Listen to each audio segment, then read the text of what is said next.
Ahojte. V tomto videu sa naučíme niečo nové z franiny. Vo videu Franina ľahšie si dnes ukážeme futur proche. Po slovensky je to čas vystihujúcu blízku budúcnosť.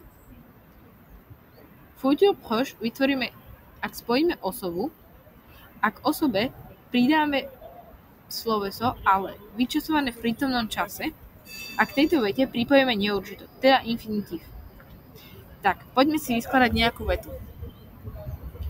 K osobe s vyčasovaným slovesom ale, teda napríklad je vais, pripojíme neurčitok. Napríklad observer a pokračovanie vety la nature. Teda je vais observer la nature. Budem pozorovať prírodu. Ale pozor, sú slovesá, ktoré sa viažú na predložku, ako napríklad faire de, alebo slovesá, ku ktorým občas pridáme predložku, ako napríklad aller à la campagne a tak ďalej. Teda celá veta bude znieť je vais observer la nature, teda budem pozorovať prírodu, alebo je vais aller à la campagne, teda ja pôjdem na vidiek.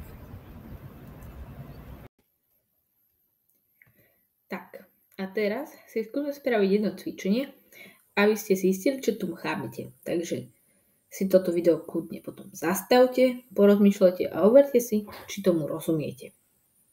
Prvá veta, qu'est-ce que tu, doplň, en Juliette. Teda chceme, aby vznikla veta znejúca, čo ty budeš robiť v júli. Takže vyčasujeme sloveso ale do druhej osoby jednotného čísla, teda tu vas a pridáme sloveso faire. Takže veta bude znieť qu'est-ce que tu vas faire en Juliette.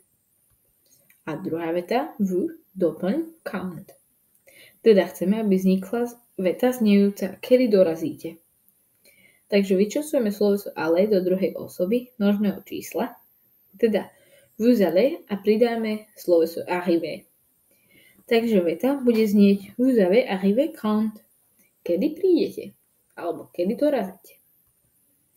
No a viac informácií nájdete na mojom kanáli, ak by ste sa chceli dozvedieť viac o tom, ako sa tvoria jednotlivé časy alebo hocičo iné.